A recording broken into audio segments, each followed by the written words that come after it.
ऐसे मत करो, मम्मा गुस्सा हो जाएगी। ऐसे नहीं करना चाहिए, वरना सांता क्लॉस इस बार आपको गिफ्ट नहीं देगा। और अगर ऐसा करोगे तो मॉन्स्टर आएगा और आपको पनिश करेगा। ऐसे ही कुछ मॉरल्स सिखाते हैं ना हम आजकल के बच्चों को।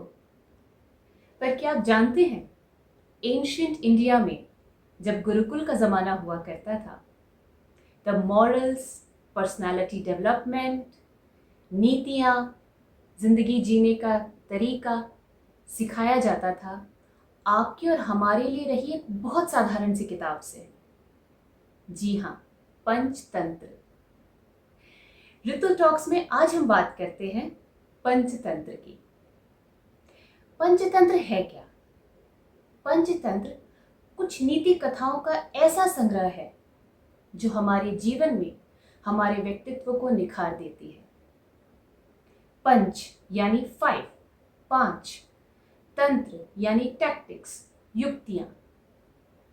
5 अध्यायों से बनी ऐसी युक्तियां जो आपकी जीवन शैली में उतरकर आपको एक बेहतर इंसान और एक सक्सेसफुल लीडर बनाती है।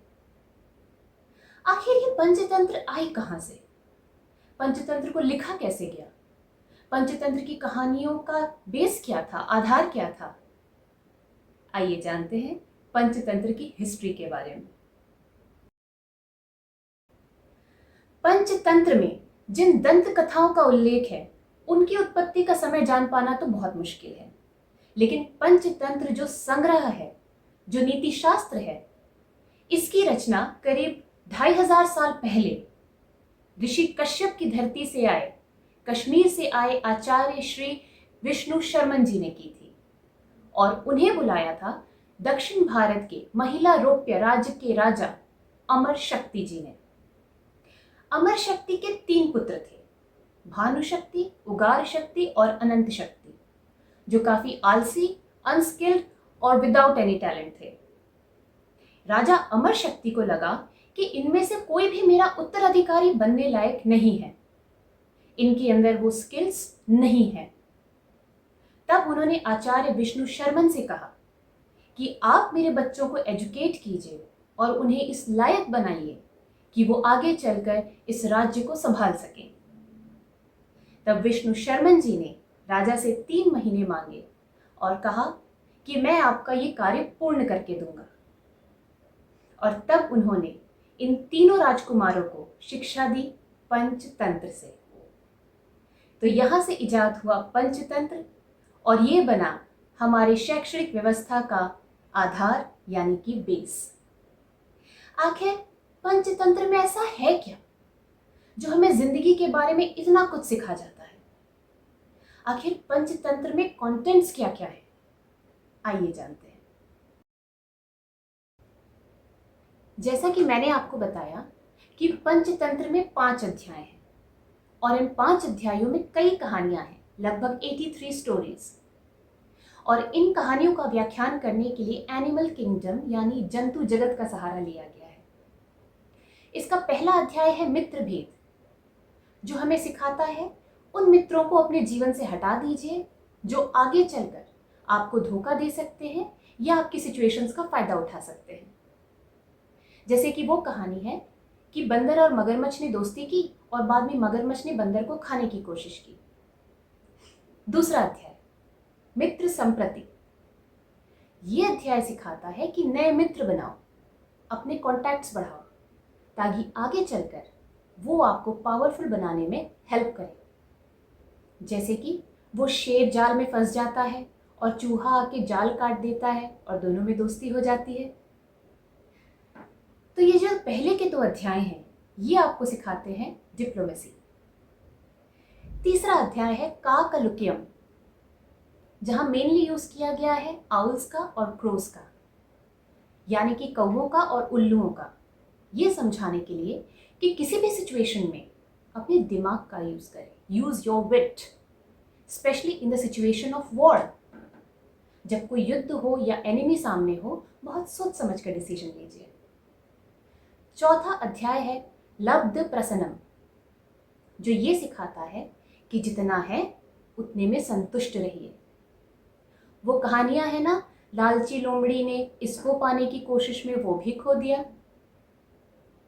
और 5वां अध्याय आता है अपारक्षिता प्रसन्नम, जो हमें सिखाता है कि कभी भी इमोशंस में, गुस्से में या किसी भी तरीके से अपने आप को किसी भी सिचुएशन में लूज नहीं करना है, अपने आप पर कंट्रोल बनाए रखना है।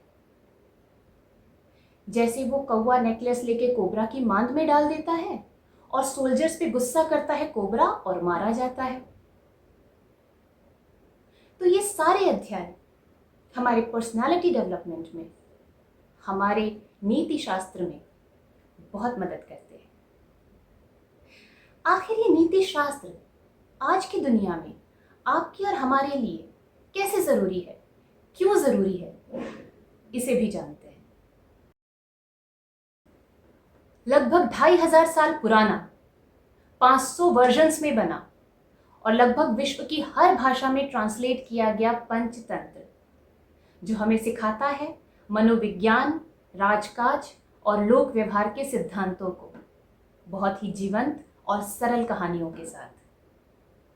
लोगों का मानना है कि नेतृत्व क्षमता सीखने का सबसे सरल उपाय है पंचतंत्र। पंचतंत्र दुनिया का नंबर 1 नीति शास्त्र है और एक और नीति शास्त्र हितोपदेश का आधार भी, और ये खुद स्वीकारा है हितोपदेश के लेखक श्री नारायण पंडित जी ने। पंचतंत्र सिर्फ एक कहानियों का संग्रह नहीं, शैक्षणिक व्यवस्था का आधार हुआ करता था। तो आइए हम अपने बच्चों को एक ऐसा मजबूत आधार दें जिससे आगे चलकर वो एक लीडर, एक सक्सेसफुल ह्यूमन के तौर पर उतरे। वो सोने की चिड़िया भारत, जहाँ सोना सिर्फ यहाँ का धन धान्य या मसाले ही नहीं थे, यहाँ के लोगों का ज्ञान भी था। वो ज्ञान बांटे अपने बच्चों में और दें उन्हें एक बेहतर भविष्य। वीडियो को खत्म करने से पहले मैं आपको पिछले वीडियो में पूछे गए सवाल का जवाब देना चाहती हूँ। मैंने आपसे पूछा था कि राष्ट्रपति अपना इस्तीफा उपराष्ट्रपति को क्यों देते हैं। इसका जवाब ये है कि जैसे ही राष्ट्रपति अपने इस्तीफे की घोषणा करते हैं या राष्ट्रपति को कुछ भी होता है, उपराष्ट्रपति कार्यवाहक राष्ट्रपति बन जाते हैं। ये दोनों ही पद संवैधानिक हैं। इसीलिए राष्ट्रपति उपराष्ट्रपति को नहीं बल्कि राष्ट्रपति के पद को ही इस्तीफा देते हैं, जो उस समय संभाल रहे होते हैं उपराष्ट्रपति। आई होप आपको मेरे वीडियोस अच्छे लग रहे हैं, और अगर ऐसा है तो प्लीज़ सब्सक्राइब द चैनल और मेरे वीडियोस को लाइक करें।